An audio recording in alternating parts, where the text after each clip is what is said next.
Hello students, welcome to scholar जिला। आज से हम शुरू कर रहे हैं लिक्विडेशन ऑफ कंपनीज़। जैसे कि आप सबको मैंने मेरे चैनल पे, जो यूट्यूब का चैनल है, उस पे एक पोल रखा था, जिसमें पोल में रिज़ल्ट में मैंने आप लोगों को कुछ ऑप्शन दिया था कि कौन से चैप्टर पे मुझे लाइव लेक्चर सीरीज शुरू करना चाहिए। तो ज़्यादातर वोट लिक्विडेशन ऑफ कंपनीज़ को आया है, तो मैं लिक्विडेशन ऑफ कंपनी शुरू कर रहा हूँ।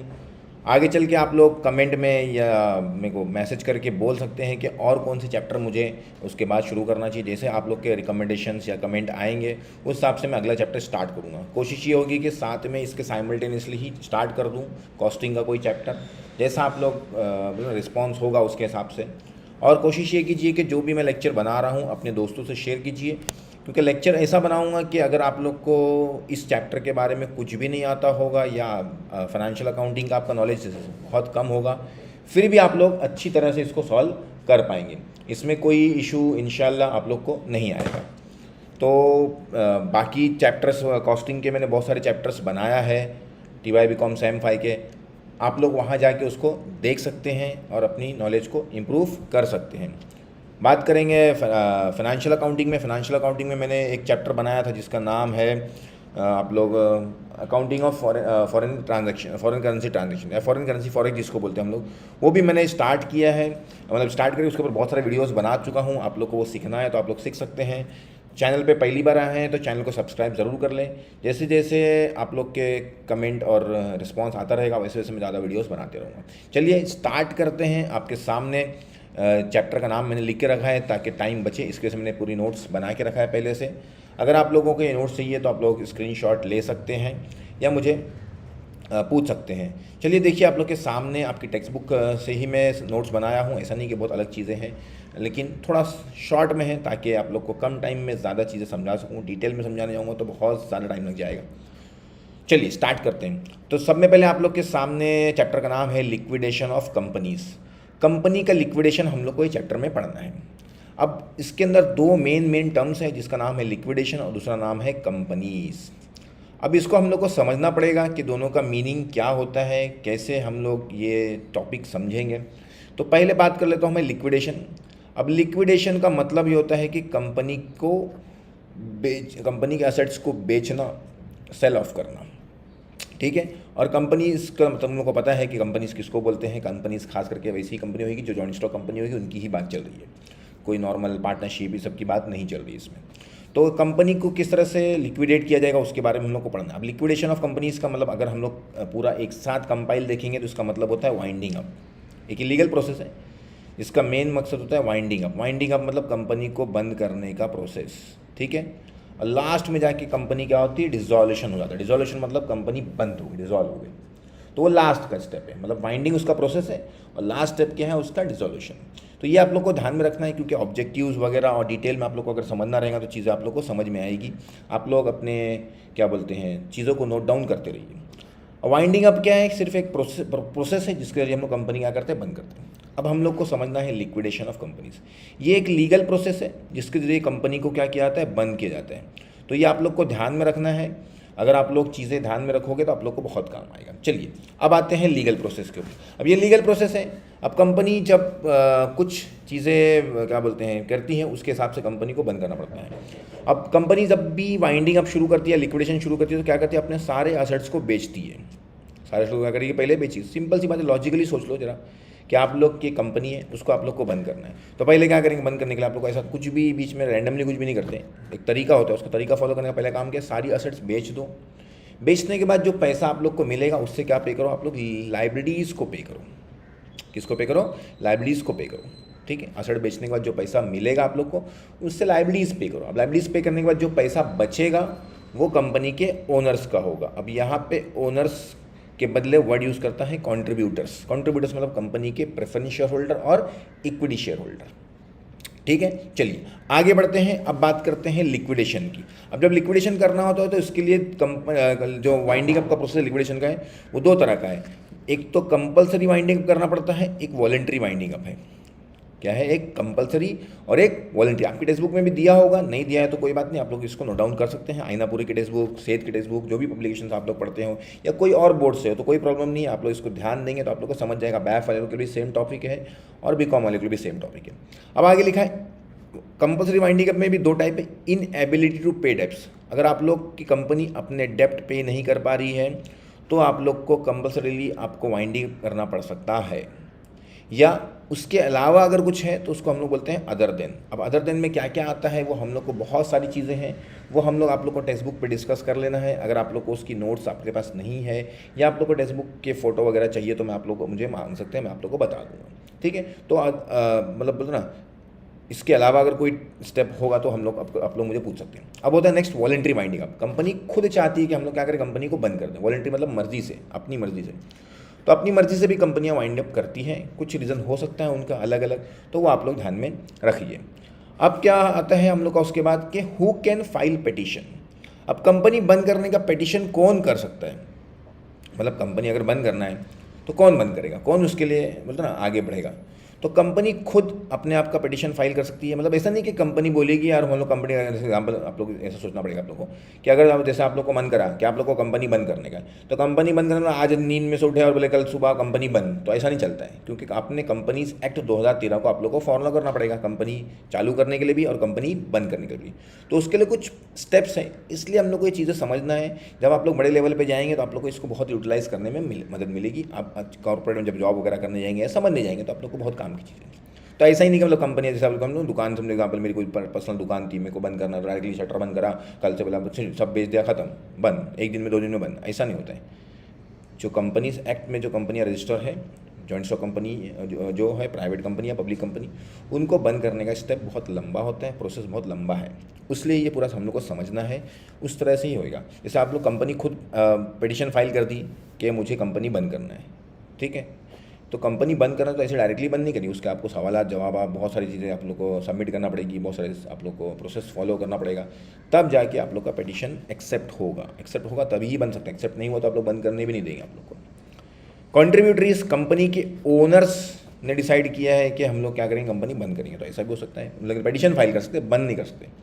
रजिस्ट्रार, कंपनी रजिस्ट्रार, जो कंपनी रजिस्ट्रार होता है वो भी आप लोग को बोलते ना पिटीशन फाइल कर सकता है कि कंपनी को बंद होना चाहिए, कंपनी कुछ गलत तरीके से बिजनेस कर रही है या डॉक्यूमेंट फाइल बराबर नहीं कर रही है वगैरह वगैरह, बहुत सारी चीज़ें हो सकता है। नेक्स्ट लिखा है person authorise by central government. Central government भी बहुत सारे लोग को ऑथराइज, सीएजी को अथॉरिटी दे के रखा है, ईडी को अथॉरिटी दे के रखा है, सीबीआई को नहीं हो सकता, ईडी को है, और इनकम टैक्स डिपार्टमेंट को है। तो ऐसे लोगों को भी गवर्नमेंट ने ऑथराइज अथॉरिटी दे के रखा है कि आप लोग की कंपनी बंद करने के लिए पिटीशन फाइल कर सकते हैं, बंद नहीं कर सकते हैं। नहीं तो ऐसा होगा, प्रॉब्लम क्या होगा मालूम है कि हर नीचे और पढ़ लेता हूँ पहले, सेंट्रल गवर्नमेंट स्टेट गवर्नमेंट भी आपकी कंपनी बंद करने के लिए पिटीशन फाइल कर सकती है, कंपनी बंद नहीं कर सकती। पिटीशन फाइल मतलब NCLT, national company law tribunal में आप लोग के खिलाफ केस होगा कि आप लोग की कंपनी कुछ अलग काम कर रही है, गलत काम कर रही है, उसके हिसाब से आपको बंद करना है। तो उसके लिए आप लोग को अपने जवाबात भी देने का मौका मिलेगा। इसमें कि कंपनी कोई भी आया, जैसे एग्जांपल सेंट्रल गवर्नमेंट में समझो, एग्जांपल अभी जो गवर्नमेंट है उससे आपकी कंपनी का बोलते ना कोऑर्डिनेशन या बोलते ना तालमेल अच्छा नहीं है, या आप लोग वो किसी और पार्टी का है, वो किसी और पार्टी का है, तो आप लोग को जानबूझ के वो कंपनी बोल ना प्रेशर डाल के आपकी कंपनी बंद कर देगा।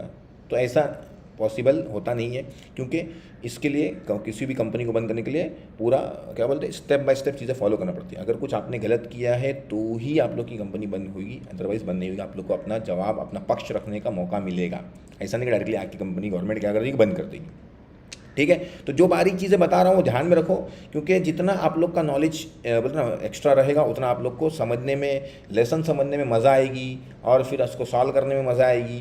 क्योंकि एक चैप्टर सॉल्व करने से पहले हम लोग का उसका ओवरव्यू हमारे पास होना चाहिए ताकि हम लोग उसके ऑब्जेक्टिव लिख सकें, और फिर हम लोग को लेसन पढ़ने का मकसद भी ऑब्जेक्टिव बताना चाहिए कि क्या हम लोग का मकसद है कि हम लोग ये लेसन समझ रहे हैं। सिर्फ बुक में मतलब रट्टा मारते आ रहे, लिखते आ रहे तो फिर मज़ा नहीं आता पढ़ने में। तब आप लोग को आप पढ़ाई को एंजॉय करोगे तभी आप लोग को मज़ा आएगा। तो कोशिश करो कितना मैं सिखा रहा हूँ उसको थोड़ा समझे, और आप लोग की टेक्स्ट बुक के अंदर जो चीज़ें दी है उसको थोड़ा और पढ़े और अपनी नॉलेज को इम्प्रूव करें। तो इस तरह से कोई भी कंपनी के बंद करने के लिए पिटीशन फाइल कर सकता है। जैसे एग्जाम्पल ले सकते हैं हम लोग, कोई कंपनी है जिसका नाम है XYZ लिमिटेड। क्या नाम है कंपनी का? XYZ लिमिटेड कंपनी है, तो उसको बंद करने की पिटीशन फाइल हो गई है।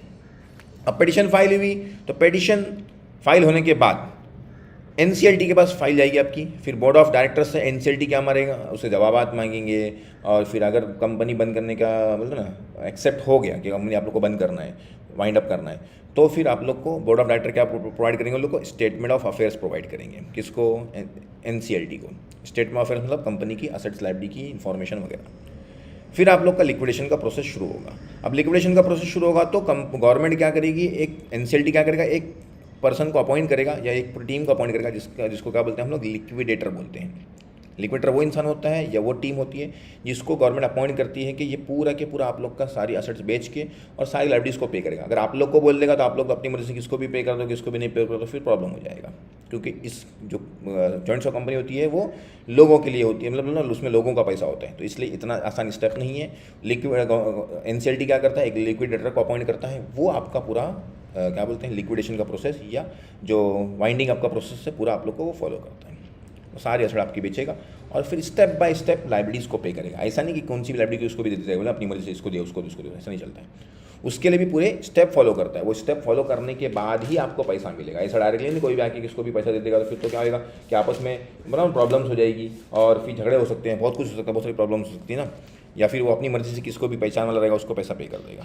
तो इसलिए ज़रूरी है कि हम लोग उस पर मतलब बोलते ना एनसीएलटी उस पर ध्यान रखता है कि ऐसा कोई प्रॉब्लम्स नहीं हो। अब आते हैं हम लोग नेक्स्ट हम लोग के पास, उसके बाद हमारे पास फॉर्मेट है। किसका फॉर्मेट है? जब लिक्विडेटर अपना प्रोसेस शुरू करता है लिक्विडेशन का, कंपनी को मतलब समझो अप्रूवल आ गया कि कंपनी आप लोग को बंद करना है, तो लिक्विडेटर अपना प्रोसेस शुरू करेगा। उसका प्रोसेस शुरू करेगा मतलब कंपनी को लिक्विडेट करने का प्रोसेस शुरू करेगा। उसके लिए वो लिक्विडेटर स्टेटमेंट ऑफ अकाउंट्स बनाता है। ठीक है, समझो एग्जाम्पल ये कंपनी है डव लिमिटेड, ठीक है, तो डव लिमिटेड ऊपर आप लोग लिखेंगे in the books of Dove limited बहुत लिखते हैं, या बहुत लोग डव लिमिटेड भी लिखते हैं, जैसा उन लोग की मर्जी में। कंपनी का नाम है या तो कंपनी नाम वो लोग लिखेंगे, जो भी नाम आप लोग को स्टार्टिंग में लिखना है, in the books of Dove limited liquidator statement of accounts. ठीक है, तो इस तरह से हम लोग को क्वेश्चन शुरू करना है। अब यहाँ पे रहता है आप लोग का डेबिट साइड, और ये डेबिट साइड है आपकी, और ये क्रेडिट साइड है। स्टेटमेंट, ये जो स्टेटमेंट है इसके ऊपर ही मोस्टली क्वेश्चन आता है, और अगर ये आप लोग को समझ गया तो 10 या नेक्स्ट 20 मार्क्स भी आप लोग को इससे मिल सकते हैं। बहुत आसान है, पता नहीं स्टूडेंट्स को क्यों डिफ़िकल्ट लगता है। एकदम सिंपल तरीके से बताऊंगा, सिंपल एक्सप्लेन करने की कोशिश करूंगा। आप लोग ध्यान देंगे तो आप लोग को एकदम इजी लगेगा, सिंपल लगेगा। तो हमारी कंपनी का नाम है डव लिमिटेड, इसको हम लोग लिक्विडेट करने की कोशिश कर रहे हैं, बंद करने की कोशिश कर रहे हैं। ठीक है ना, तो देखिए डेबिट साइड है और क्रेडिट साइड है। अब डेबिट और क्रेडिट साइड आप लोग देखेंगे तो डेबिट साइड पर आप लोग का रिसिप्ट है, क्रेडिट साइड पर क्या है आप लोग का पेमेंट है। ठीक है, अब आप लोग ध्यान देना है कि जो भी कंपनी की असेट्स बेच के पैसा आएगा वो सब कहाँ पर रहने वाला है, रिसिप्ट साइड पर रहेगा। एकदम सिंपल, मैंने आप लोग को बताया लिक्विडेशन का प्रोसेस क्या है। पहले क्या करती है लिक्विडेटर, क्या करता है सारी असेट्स आप लोग को बेचेगा, तो सारी असेट्स बेचना है आप लोग को, तो रिसिप्ट साइड पे सब असेट्स का जो भी मतलब पैसा आप लोग को आ रहा है वो सब आप लोग को लिखना है। अब जब असेट्स में हम लोग जाएंगे तो आप लोग को मालूम है कि हमारी दो मेन असेट्स जो क्या बोलते हैं, सबसे जिसको बोलते हैं हम लोग क्या बोलते हैं, सबसे करंट असेट होती है, जो लिक्विड असेट होती है, जिसको हम लोग बोलते हैं कैश और बैंक। तो उसको तो लिक्विडेटर को बेचने के लिए या उसको सेल ऑफ करने की जरूरत नहीं पड़ती, वो तो पहले से ही कन्वर्ट होता है कैश में। तो इसलिए सब में पहले हम लोग क्या लिखेंगे, टू कैश और बैंक सब में पहले इस्तेमाल करेंगे। ठीक है ना, तो सब में पहले क्या लिखेंगे, कैश और बैंक। अब क्वेश्चन का एग्जाम्पल भी लूँगा मैं, सॉल्व नहीं कराऊंगा आज, अगले वीडियो में सॉल्व कराऊंगा। जैसे ही सॉल्व कराऊंगा आप लोग को पहला क्वेश्चन, वैसे ही आप लोग को 90% चीज़ आप लोग की क्लियर हो जाएगी, आप लोग को एकदम सिंपल लगने लगेगा चैप्टर। ज़रा भी टेंशन मत लेना, थोड़ा स्टेप बाय स्टेप सब्र रखना और फिर चीज़ें मेरी ध्यान में रखना जो मैं आप लोग को बता रहा हूँ। क्लियर है क्या? चलिए आगे आते हैं हम लोग नेक्स्ट स्टेप पे। अब देखिए पहले मैंने क्या बताया, जब आप लोग असेट बेचना शुरू करेंगे तो पहले क्या लिखेंगे, कैश और बैंक। कैश और बैंक इसलिए पहले लिखेंगे क्योंकि इनको लिक्विडेट करने की या इनको सेल ऑफ करने की जरूरत पड़ती नहीं है, पहले से ये कन्वर्ट होते हैं कैश में। तो कैश बैंक पहले लिखिए।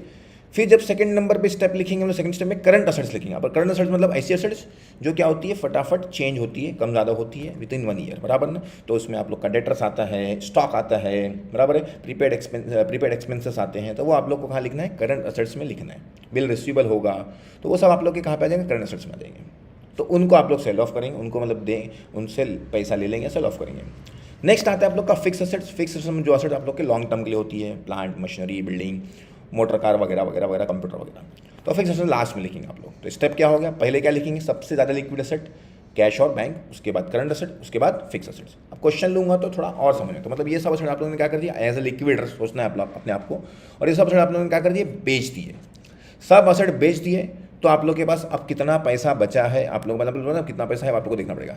लेकिन ये बेचने के प्रोसेस में एक चीज़ ध्यान में रखना है कि ऐसा तो कोई एसेट नहीं तुम्हारे पास जिसको आप लोग ने गिरवी रख के लोन लिया हो। क्या ध्यान रहे आप लोग को कि ऐसी तो कोई एसेट तुम्हारे पास नहीं है जिसको तुमने गिरवी रख के लोन लिया है, ठीक है ना। अगर ऐसी कोई एसेट्स है तो उसको ये ऊपर वाले पार्ट में लिखना नहीं है। क्या मैंने बोला, अगर तुम्हारे पास ऐसी कोई एसेट थी जिसको आप लोग ने गिरवी रख के लोन लिया है तो उनको वो एसेट्स को आप लोग को यहाँ ऊपर मेंशन नहीं करना है, नीचे मेंशन करना है, ध्यान रखना। हाँ, अब उनको लिखने का तरीका कैसा, वो एसेट्स को क्या लिखते हैं, उसको टू सरप्लस फ्रॉम सिक्योरिटीज़, कि वो एसेट्स आप लोग सिक्योर्ड थी किसी चीज़ के अगेंस्ट में, बराबर ना, किसी लोन के अगेंस्ट में, तो इसलिए आप लोग उसको अलग से मेंशन करेंगे, ठीक है ना। अब उसको लिखेंगे क्या, ये लिख दिया, उसके अंदर लिखेंगे असेट रियलाइज, जो असेट आप लोग की बिकी, समझो एग्जाम्पल आपने डबल लिमिटेड के असेट आपने बेचे, कंपनी के असेट बेचे आपने, तो पहले कितना पैसा मिला आप लोग को, 5 लाख रुपये मिले, असेट आप लोग को रियलाइज हो गई, बराबर है। और लेस सिक्योर्ड क्रेडिटर मतलब उसके अगेन आप लोग का कितना लोन था, तो कितना था वो 4 लाख, एग्जाम्पल ले रहा हूँ मैं, क्वेश्चन आएगा तो और समझ में। तो बचा कितना, 1 लाख, तो 1 लाख रुपये आप लोग का सरप्लस है। मतलब एग्जाम्पल आप लोग ने कोई आपकी क्या बोलते हैं मशीन थी, उसको गिरवी रख के 5 लाख की मशीन थी, उसको गिरवी रख के आप लोग ने 4 लाख लोन लिया था, तो मशीन बेचेंगे तो 5 लाख आप लोग को मिला, और जो क्या बोलते हैं आप लोग को लोन पे करने में कितना पे करना था, 4 लाख, तो 1 लाख रुपये क्या होगा आप लोग के पास बच गया। तो इस तरह से आप लोग को इसको सॉल्व करना है। हाँ, अभी सवाल उठेगा सर अगर असेट रियलाइज कम की हो और लोन मतलब ना लाइबिलिटी ज़्यादा की हो, मतलब उसका जो लोन है वो ज़्यादा का हो, तो उस केस में क्या करेंगे, इससे ज़्यादा अमाउंट नीचे नहीं ले सकते हम लोग। 5 लाख है समझो एग्जाम्पल, आप लोग की असेट थी, आप लोगों ने जो बेचे असेट पैसा मिला आप लोग को 5 लाख रुपये मिले, ठीक है, लेकिन आप लोग का जो लोन था वो 7 लाख का था, उन कितने का था आप लोग का, 7 लाख का, तो आप लोग यहाँ पे ऊपर 5 लाख लिखेंगे असेट बेच के कितना पैसा मिला, नीचे आप लोग 7 लाख नहीं लिखेंगे, नीचे कितना लिखेंगे, 5 ही लिखेंगे, और यहाँ पे लिख देंगे नील, ठीक है ना। फिर आप लोगों को सवाल उठेगा सर 5 में 5 ही पे करने का, 5 मतलब पैसा मिला, पे तो करना था 60, बच गए 2 लाख, तो ये 2 लाख जो है आप लोग किसको दिखाएं, कहाँ दिखाएंगे, लाइबिलिटीज़ में दिखाएंगे कि 2 लाख रुपये आप लोग को और पे करना है। इसको बोलते हैं अनसिक्योर्ड लाइबिलिटीज़ या अनसिक्योर्ड क्रेडिटर्स, क्योंकि इसके ऊपर आप लोग का एक्स्ट्रा पैसा क्या हो गया, बच गया, मतलब इतना पैसा आप लोग पे नहीं कर पाए, इसलिए उसको आप लोग को कहाँ लाइबिलिटी में पे कर, लाइबिलिटी जब लाइन से पे करेंगे तब उसको आप लोग को देने हैं, ठीक है ना। तो ये ध्यान में रखना। तो इस तरह से आप लोग को सारी असेट्स बेच के पैसा जमा करना है और चेक करना है कितना पैसा आप लोग के पास जमा हो गया। एग्जाम्पल लिखा है मैंने कि आप लोग के पास जमा हो गया 10 लाख रुपये, तो ये 10 लाख आप लोग को धीरे धीरे स्टेप बाय स्टेप एक एक लोग को क्या करने का है, पे करना है। क्या करना है, एक एक लोग को पे करते जाने के, बराबर ना। तो ये धीरे धीरे आप लोग को स्टेप बाय स्टेप सबको पैसे पे करना है। तो सब में आप ध्यान में रखिए, आप लोग के पास पैसा कितना जमा हो गया, 10 लाख रुपये जमा हो गया। अब जब स्टेप पेमेंट पे करें, मतलब हम लोग पेमेंट स्टार्ट करेंगे क्रेडिट साइड पे, तो सब में पहले पे करना है आप लोग को लीगल चार्जेस। अगर लीगली आप लोग कोई चार्जेस आप लोग को लग रहे हैं तो सिंपल सी बात है, वो आप लोग को पे ही करना पड़ेगा, और वो पहले ही पे करना पड़ता है, इसलिए सब में पहले क्या आएगा आप लोग का, लीगल चार्जेस। फिर उसके बाद आता है लिक्विडेटर्स रेम्यूनरेशन। अब जो लिक्विडेटर काम कर रहा है, ये पूरा प्रोसेस कर रहा है, जिसको NCLT ने अपॉइंट किया है, वो पूरा के पूरा अपने जब काम करेगा तो सिंपल से बात है कुछ ना कुछ पैसे लेगा, सैलरी लेगा, तो उसका सैलरी सब में पहले पे करना है, मतलब लीगल चार्जेस के बाद उसको पे करना है, लिक्विड रेम्यूनरेशन, ठीक है। तो ये स्टेप आप लोग को ध्यान में रखना है, और दिमाग में रखोगे तो एकदम सिंपल लगेगा। पहला काम क्या बताया मैंने आप लोग को, रिपीट करता हूँ बाद में, पहले देखो। फिर डिबेंचर होल्डर को पे करना। अब डिबेंचर होल्डर में 3 तरह की चीज़ें आ सकती हैं, याद रखना। एक तो डिबेंचर होल्डर का पैसा खुद का, फिर उनका हो सकता है इंटरेस्ट जो आप लोग का बाकी है, और हो सकता है अक्रूड इंटरेस्ट। अक्रूड इंटरेस्ट मतलब जो अभी तक, ये तो इंटरेस्ट पिछला हो सकता है, पुराना आउटस्टैंडिंग मतलब, और ये अक्रूड इंटरेस्ट मतलब जो अभी तक इंटरेस्ट क्या होगा, जनरेट होगा अभी जब कंपनी बीच में बंद हो रही तब। तो ये सब चीज़ आप लोग को ध्यान रखने का। तो डिबेंचर होल्डर का पहले पैसा फिर पे करेंगे, फिर उसके बाद अगर कुछ बचता है तो उसको हम लोग बोलते हैं सिक्योर्ड क्रेडिटर्स। तो किसको पे करेंगे, सिक्योर्ड क्रेडिटर्स। फिर किसको पे करेंगे, अनसिक्योर्ड क्रेडिटर्स। सिक्योर्ड क्रेडिटर्स को पे करेंगे, फिर इसको पे करेंगे, अनसिक्योर्ड क्रेडिटर्स को पे करेंगे। फिर अब लास्ट में आता है आप लोग का पैसा बचेगा तो प्रेफरेंस शेयर होल्डर को पे करेंगे, उसके बाद बचेगा तो किसको पे करेंगे, इक्विटी शेयर होल्डर को, क्योंकि आप लोग को पता है कि प्रेफरेंस शेयर होल्डर को इक्विटी शेयर होल्डर से पहले प्रेफरेंस दिया जाता है। तो ये आप लोग को ध्यान में रखना है, क्लियर है। अब एक चीज़ आप लोग ध्यान में रखना कि पहला क्या काम है, आप लोग एक बार रिवाइज कर लेते हैं। ये कंपनी हम लोग लिक्विडेट कर रहे हैं डव लिमिटेड को, तो सब में पहले आता है आप लोग का डेबिट साइड पे रिसिप्ट। सब में पहले डेबिट साइड पे रिसिप्ट। रिसिप्ट मतलब आप लोग को पैसा मिलना, बराबर है। तो पैसा मिलेगा तो आप लोग को सब में पहले याद रखना है कि आपको एज ए लिक्विडेटर सारी एसेट कंपनी की बेचना है और पैसा जमा करना है। तो सब में पहले आप लोग को कैश और बैंक बैलेंस लिखना है, क्योंकि वो तो पहले से लिक्विडेट होती है, मतलब उसको बेचने की जरूरत नहीं पड़ती है, कैश में कन्वर्ट करने की जरूरत नहीं है। उसके बाद आप लोग को चेंज ध्यान क्या बोलते हैं, किसको बेचना है, किसको मतलब लिखना है करंट असेट्स को, फिर किसको लिखना है फिक्स असेट्स को। तो स्टेप बाय स्टेप आप लोग को लिखना है, क्वेश्चन में दिया रहता है, एकदम सिंपल है, कोई बड़ा काम नहीं है। ये सब होने के बाद एक चीज़ ध्यान में रखना है कि ऐसी कोई एसेट तो नहीं है जिसके ऊपर क्या था, कुछ लोन था या उसको हमने गिरवी रखे थे या प्लेज किए थे, ठीक है ना, या मॉर्गेज किए थे, तो उसको अलग से मेंशन करना, ये ऊपर वाले पार्ट में मेंशन नहीं करना है। तो उसको क्या लिखते हैं हम लोग, टू सरप्लस फ्रॉम सिक्योरिटी। अब वो एसेट बेच के कितना पैसा मिला वो लिखेंगे, उसमें से कितना लोन था उसको माइनस कर देंगे, बाहर आके आउटर में एक अमाउंट दे देंगे। क्लियर है। अभी जो पैसा आ गया, अब ये मैंने एग्जाम्पल लिया हूँ, कोई ज़रूरी नहीं कि 10 लाख की होगा, हर क्वेश्चन में अलग अलग हो सकता है। तो ये 10 लाख हम लोग को क्या करना है, स्टेप बाय स्टेप पे करना है। मतलब पहले समझो लीगल चार्जेस पे कर दिए, फिर क्या पे करना है, लिक्विड रेम्यूशन पे करने का है, फिर डिबेंचर होल्डर को पैसा करना है। और समझो एग्जाम्पल ये 10 लाख रुपये डिबेंचर होल्डर की खत्म हो गए, तो फिर हम लोग आगे के लोगों को पैसा नहीं देंगे, यहाँ तक कंपनी क्या हो जाएगी, बंद हो जाएगी। क्योंकि लायबिलिटी क्या होती है कंपनीज के केसेस में, लायबिलिटी क्या होती है, मतलब जो कंपनी की लायबिलिटी क्या होती है, वो जो कंपनी के शेयर होल्डर होते हैं उनकी लायबिलिटी क्या होती है, लिमिट होती है। मतलब जितना उन्होंने पैसा लगा वही डूबता है, उनके पर्सनल प्रॉपर्टी यूज़ कर सकते नहीं, मतलब बाकी लोगों को पैसा नहीं देगी कंपनी, ठीक है ना। तो जैसे हाँ एग्जाम्पल पैसा बचते जाता है तो लास्ट तक पे करते जाएंगे। अगर कुछ नहीं बचता है तो जहाँ तक पैसा खत्म हो जाएगा वहाँ तक हम लोग रुक जाएंगे, आगे के पार्ट को कंटिन्यू नहीं कर सकते क्योंकि हमारे पास पैसा खत्म हो गया। तो याद रखना, जब भी हम लोग ये 10 लाख रुपये में से क्या करते हैं, जब भी ये पेमेंट करते हैं तो माइनस करते हैं और चेक करते हैं कि कितना पैसा हम लोग के पास बच रहा है, तो हम लोग को ईजी लगेगा। अब एक क्वेश्चन आपके सामने है स्क्रीन पे, वो मैं आप लोग के सामने थोड़ा सा डिटेल बोलते ना उसको समझाने की कोशिश करता हूँ, लेकिन वो क्या बोलते हैं आप लोग को सॉल्व नहीं करना है, आज सॉल्व नहीं कराऊंगा मैं, सिर्फ आप लोग को समझाने की कोशिश करता हूँ ताकि थोड़ा सा आप लोग का माइंड खुल जाए कि वो चीज़ कैसी करना है हम लोग को। अब देखो क्या लिखा है, the balance sheet of not so well, company well नहीं है उसकी वजह से हम लोग को ध्यान में रखने का बराबर है। तो उसका 31 दिसंबर को दिया हुआ है 2017। शेयर कैपिटल में सब में पहले दिया है प्रेफरेंस शेयर, फिर दिया है इक्विटी शेयर, फिर दिया है बैंक लोन, फिर डिबेंचर, इंटरेस्ट, आउटस्टैंडिंग क्रेडिटर्स, ठीक है, land building, other fix assets, stock, debtors, profit and loss. अब देखो कहीं पे ऐसा नहीं लिखा था कि कोई चीज़ क्या है, कोई असड़ पे कोई चीज़ गिरवी है, मतलब ना असड़ के ऊपर कोई लोन गिरवी है, मतलब कि कोई लोन असड़ गिरवी रख के लोन लिए है, या यहाँ पे लोन में कुछ नहीं लिखा है कि यहाँ पे हम लोगों ने कोई असड़ को गिरवी रखी है, तो फिर इतना टेंशन लेने की जरूरत नहीं है।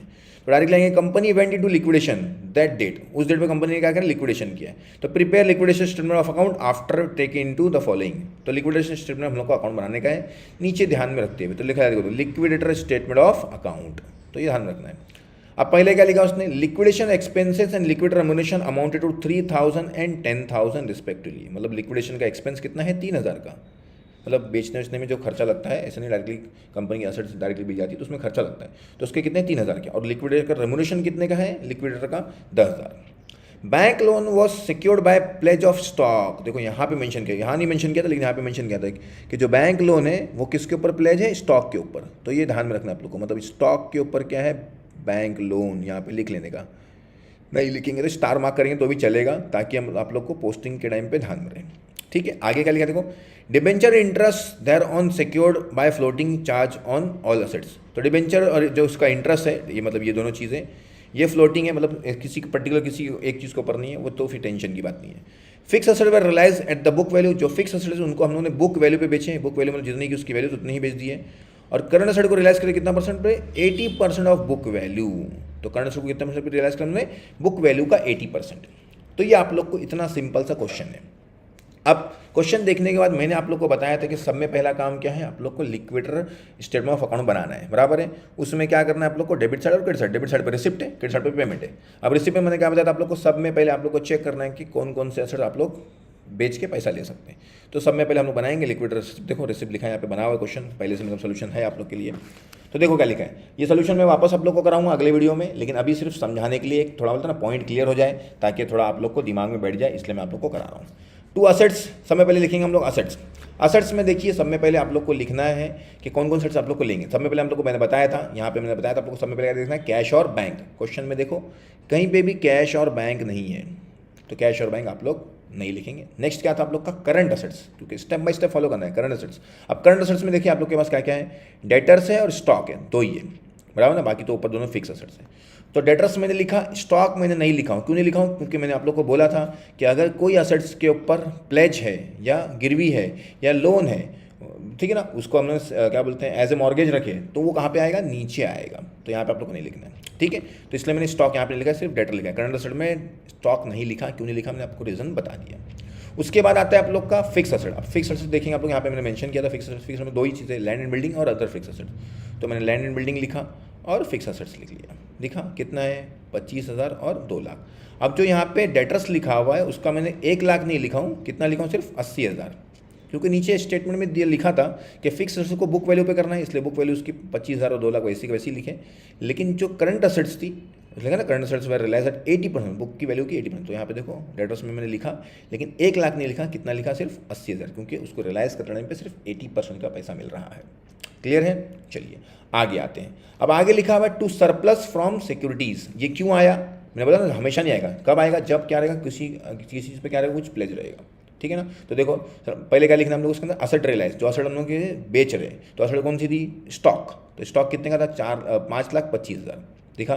लेकिन ये कौन सी असेट से, करंट असेट से, इसलिए उसको रियलाइज करेंगे कितने परसेंट पे, 80% पे रियलाइज हुई वो, तो उसका 80% निकालेंगे तो कितना आ जाएगा, 4,20,000। अब उसमें से जो सिक्योरिटी थी उसके ऊपर सिक्योर्ड क्रेडिटर्स थे, उसको क्या कर लेंगे, माइनस कर लेंगे। कितने का था, बैंक लोन, मतलब क्योंकि इसके ऊपर क्या था, बैंक लोन था ना, हम लोग लिखे यहाँ पे, और यहाँ पे मेंशन भी था। तो बैंक लोन कितने का था, 4 लाख। तो 4 लाख 20 में से 4 लाख माइनस बचा कितना, 20,000। ऐसा भी हो सकता है कि ये ज़्यादा हो, तो हम लोग ज़्यादा नहीं लिखेंगे, इसके इक्वल ही ले सकते हैं, बचा अमाउंट वहाँ लिखना है मुझे, और इक्वल होगा तो यहाँ पे क्या देगा, नील आ जाएगा। क्लियर, मतलब यहाँ पे नील ही आएगा। क्लियर है क्या? जब क्या होगा, इससे ज़्यादा होगा या इक्वल होगा। अब तो कम है तो पैसा हम लोग का क्या होगा, 20,000 रुपये बच गया, मतलब 4,20,000 रुपये असेट बेचे और लोन कितना पे करे, 4 लाख पे करे, तो 20,000 रुपये हम लोग के पास बच गया। अब सब टोटल करेंगे तो हम लोग को मालूम पड़ेगा हमारे पास कितना पैसा है, 3,25,000 रुपये हमारे पास है। कितने पैसे हमारे पास, 3,25,000। अब ध्यान में रखना है कि हमारे पास 3,25,000 है, उसमें से धीरे धीरे क्या होता है, माइनस होते जाएगा। तो सब में पहले आप लोग को याद रखना है कि आप लोग के पास रिसिप्ट जमा हो गई। कितने की रिसिप्ट जमा हो गई, मतलब रिसिप्ट हम लोग के पास कितना पैसा जमा होगा, 3,25,000। अब स्टेप बाय स्टेप आप लोग को पैसे पे करना है। सब में पहले था आप लोग का, देखिए लीगल चार्जेस। तो क्वेश्चन में लीगल चार्जेस के बारे में कुछ नहीं दिया था, हम लोगों ने पढ़ चुके क्वेश्चन, तो लीगल चार्जेस नहीं आएगा। नेक्स्ट था आप लोग का लिक्विडेटर रेम्यूनरेशन। अब उसमें दो पार्ट है, लिक्विडेशन का एक्सपेंस भी है और लिक्विडेटर का रेम्यूनरेशन भी है। एक्सपेंस कितना है, 3,000, और रेम्यूनरेशन कितना है, 10,000। तो मैंने लिखा, देखो by liquidation expense 3,000, by liquidator remuneration कितना, 10,000। तो ये दो चीज़ें मैंने मेंशन कर दिया। अब इसमें से मैं माइनस कर लूँगा कि 3,25,000 में से, और भी सोचूंगा कि 3,000 और 10,000 गया, तो 3,25,000 में से 3,000 गया तो 3,22,000, और 10,000 गया तो 3,12,000, मतलब बहुत पैसा मेरे पास अभी 3,12,000 रुपये है।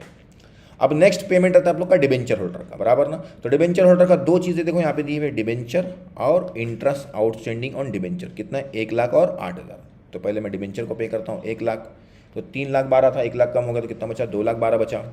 कैलकुलेटर में से उसको माइनस करते जाने का बेटे बेटे। फिर इंटरेस्ट कितना है, 8,000, तो वो माइनस कर दिया, तो कितना बचा आप लोग का, 2,12,000 में से 8 गया तो 2,04,000 रुपये आप लोग के पास बचे हैं। क्लियर है?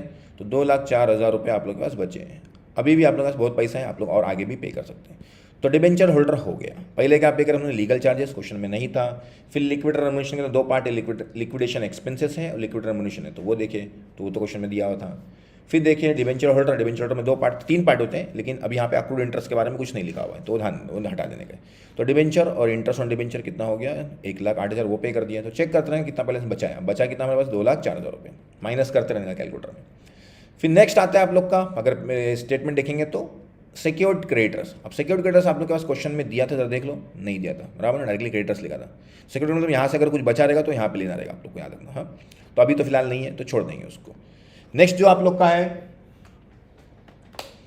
नेक्स्ट जो आप लोग की चीज़ है वो आप लोग का रहता है अनसिक्योर्ड क्रेडिटर्स। अनसिक्योर्ड क्रेडिटर, वो क्वेश्चन में दिया, देखो क्रेडिटर्स कितने का दिया था, 2 लाख। तो आप लोग के पास 2,04,000 बचा था, तो 2 लाख आप लोग दे सकते हैं ना, तो 2 लाख दे दिया आप लोगों ने। अगर आप लोग के पास पैसा कम पड़ता तो यही समझो एग्जाम्पल आप लोग के पास होता था, यहाँ पे 1,20,000 ही होता था, एग्जाम्पल ले रहा हूँ मैं। तो आप लोग सिर्फ सिक्योर्ड क्रेडिटर्स को 1,20,000 दे के खत्म कर दे, बाकी उसको 80 भूल जाने बोलने का, ठीक है ना, ऐसा होता है। मतलब लिक्विडेटर उसको बोलेगा कि इतना बाकी पैसा नहीं मिलेगा। लेकिन अब पैसा बचा है तो उसको 2 लाख पूरे दे दिए, 4,000 अब बच रहे हैं। 4,000 पहले किसका हक होता है, प्रेफरेंस शेयर होल्डर का। प्रेफरेंस शेयर होल्डर का पैसा कितना है, 80,000, उसको 4,000 देंगे, बाकी बचा हुआ भूल जाने का, बाकी लोग को कुछ पैसा मिलने वाला नहीं। प्रेफरेंस शेयर होल्डर को भी कम पैसा मिला और इक्विटी शेयर होल्डर को कुछ मिला ही नहीं है। तो ऐसा ही लिक्विडेशन का स्टेप होता है, प्रोसेस होता है पूरा के पूरा वाइंडिंग अप का। आप लोग को इसमें ध्यान में रखना है, जो मैंने आप लोग को बताया है। पहले रिसिप्ट साइड ध्यान रखना है। रिसिप्ट साइड पे पहले क्या करेंगे, आप लोग सारी असेट्स को बेचेंगे। उसमें क्या क्या स्टेप है, पहले कैश बैंक लिखेंगे, फिर करंट असेट्स, फिर फिक्स असेट्स। अब उसमें ध्यान रखना है कि ऐसी कोई असेट जिनके ऊपर कोई लोन है, प्लेज है, गिरवी है, मॉर्गेज है, तो वो आप लोग को अलग से मेंशन करना है नीचे, जिसका हेडिंग रहती है टू सरप्लस फ्रॉम सिक्योरिटी। अब सब पैसा जमा होने के बाद पेमेंट करना है। अब पेमेंट के स्टेप है आप लोग को, सब में पहले आप लोग को पे करते हैं लीगल चार्जेस, फिर लिक्विडेटर का एक्सपेंसेस, फिर लिक्विडेटर का रेम्यूनरेशन, ये 3 चीज़ हो गई। उसके बाद आप लोग आते हैं डिबेंचर होल्डर। डिबेंचर होल्डर में 3 चीज़ें हो सकती हैं, डिबेंचर होल्डर का पैसा, आउटस्टैंडिंग इंटरेस्ट और अक्रूड इंटरेस्ट। तो क्वेश्चन में आके देख लेने का क्या क्या है, ठीक है। उसके बाद आप लोग आगे बढ़ेंगे तो आएगा आप लोग का अनसिक्योर्ड क्रेडिटर्स, फिर उसके बाद पैसा बचता है तो सिक्योर्ड क्रेडिटर्स, पहले सिक्योर्ड क्रेडिटर्स, फिर पैसा बचता है तो अनसिक्योर्ड क्रेडिटर्स, फिर अगर पैसा बचता है तो प्रेफरेंस शेयर होल्डर और इक्विटी शेयर होल्डर। तो इस तरह से आप लोग का पूरा प्रोसेस चलता है। आप लोग को इस तरह से एकदम सिंपल तरीके से समझना है। लॉजिकली कॉन्सेप्ट मैंने आप लोग को बताया है, वो आप लोग समझेंगे तो आप लोग को बहुत ईजी लगेगा। नीचे क्या क्या चीज़ें मेंशन है वो आप लोग को ध्यान में रखना है और उसको नोट डाउन करते जाना है। तो वीडियो देखने के लिए आप लोग का बहुत बहुत शुक्रिया। मिलते हैं अगले वीडियो में कुछ और तो अगले क्वेश्चन को प्रैक्टिकल प्रॉब्लम लेके। अभी आज मैंने सिर्फ सैंपल मतलब ना सैंपल समझाया है, सॉल्व नहीं करा। इस क्वेश्चन को भी और 1-2 क्वेश्चन को मैं सॉल्व कराऊंगा, 2 क्वेश्चन कराऊंगा अगले वीडियो में, इसको भी कराऊंगा और अगला क्वेश्चन भी कराऊंगा। तो वीडियो अच्छा लगे तो लाइक, कमेंट और अपने दोस्तों से शेयर ज़रूर कीजिए, क्योंकि जितना ज़्यादा शेयर होगा उतना ज़्यादा मुझे इंकरेजमेंट मिलेगा कि मैं उतना और अच्छे से वीडियोज़ बनाऊँ। वीडियो देखने आप लोग का बहुत बहुत शुक्रिया। मिलते हैं अगले वीडियो में कुछ और टॉपिक लेकर।